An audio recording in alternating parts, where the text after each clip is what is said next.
자, 이제 마무리로 한번 들어가 보겠습니다. 자, 디지털 격변은 이미 진행되고 있었습니다. 근데 중국발 코로나 충격이 왔습니다.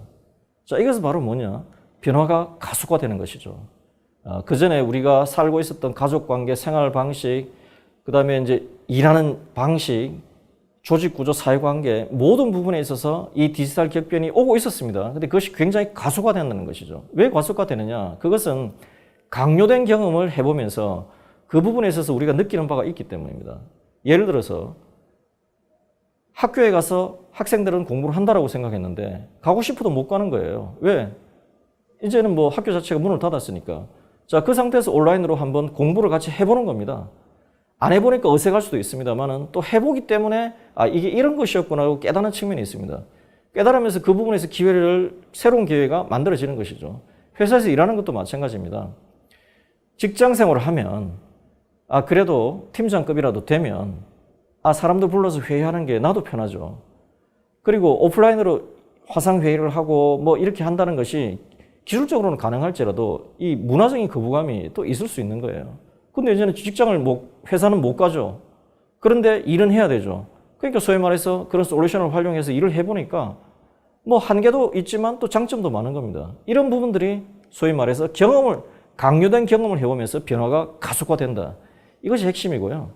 그것을 제가 언택트의 관점에서 보면은 말씀드린 대로 언택트의 비중이 굉장히 높아집니다. 하지만 이것이 언택트가 아니면 안 된다라고 하는 것이 아니라 컨택트와 언택트의 컨비네이션으로 딥택트를 어떻게 가져가느냐는 부분들이 앞으로 핵심이 될 것이라는 부분들. 그걸 제가 앞에 말씀드렸지만 다시 한번 강조를 드리겠습니다.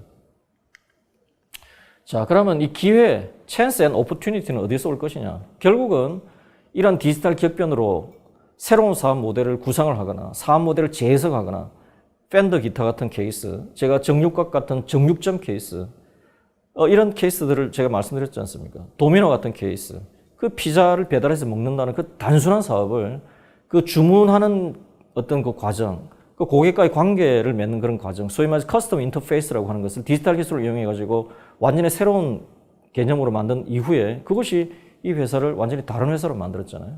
자, 이런 기회들은 지금 굉장히 많이 시도가 됩니다. 소위 말해서 어떤 영역에서, 어떤 업종에서 누가 그것을 어떻게 하느냐라고 하는 것, 그것이 바로 많은 기회를 만들어내고 있습니다. 그리고 그것에 대한 기반이 되는 물론 기술들이 있죠. 뭐 요즘 이야기가 많이 되고 있는 인공지능. 인공지능은 사실 엄청난 대용량의 데이터를 패턴 분석을 하는 그런 방식이죠. 그다음 빅데이터 플랫폼 여러 가지가 있습니다. 물론 이 부분들은 조금 나이가 들면 아주 익숙하지는 않습니다만은 또 사실 이런 영역들은요.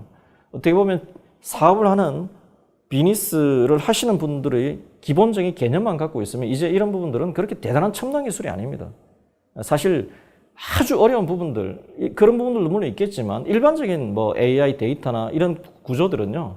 이미 모듈화되어 있고 시장에서 일정한 형태의 돈을 주면 내가 소위 클라우드 형태로 이용할 수가 있는 형태로 이미 많이 발전이 되어 있어요.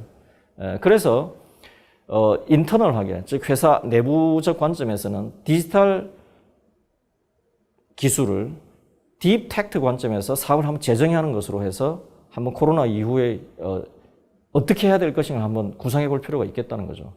그 다음에 이제 외부적 관점에서는 사실은 디지털 사업의 투자 기회라고 제가 표현했는데요. 이것이 단순히 주식을 사서 내가 돈을 벌고 이런 차원이 아니라 지금 저 사업을 하시는 분들은 자신의 영역에서 굉장히 다양한 어떤 그 경험을 매일매일 하고 계시잖아요. 그럼 그것이 업종이 어떻든 간에 그것이 도매이든 소매이든 화학이든 아니면 요식업이든 여러 가지 영역에서 어떤 디지털이라는 관점에서 새로운 어떤 흐름들이 나올 때 그 회사에 일부 투자를 해서 그 회사의 사업 모델을 공유할 수도 있는 것이고요. 또 내가 좀 여유가 있고 그 회사가 자금이 조금 어렵다고 한다면 그 회사를 사실은 젊은 친구들이 잘하면 합병을 하거나 또 아니면 관계를 전략적 제휴를 잘 맺어가지고 서로가 윈윈 할 수 있는 그런 구조를 짤 수도 있다는 것이죠. 그래서 정리를 하자면 디지털 격변, 이것이 가속화됩니다. 코로나 충격으로. 그리고 그 가속화되는 과정에서 어디에서 누가 어떤 방향으로 사업 모델을 보느냐에 따라 가지고 완전히 새로운 형태의 엄청난 기회가 열리게 되어 있습니다. 그런 부분들을 이제 물론 하루하루 이제 코로나로 인해서 사업이 어려우시죠. 대부분은. 하지만 이건 어차피 지나가는 겁니다. 그리고 이 어려운 시기를 또 견디셔야 하는 것도 뭐 힘들지만 또 일종의 운명이고 숙명입니다. 하지만 이 이후의 어떤 가능성을 놓고 볼 때는 제가 말씀드린 대로 디지털 격변의 가속화 속에서 딥텍터의 관점에서 새로운 기회를 찾자. 이런 말씀을 제가 오늘 드리면서 제 말씀을 마무리하도록 하겠습니다. 감사합니다.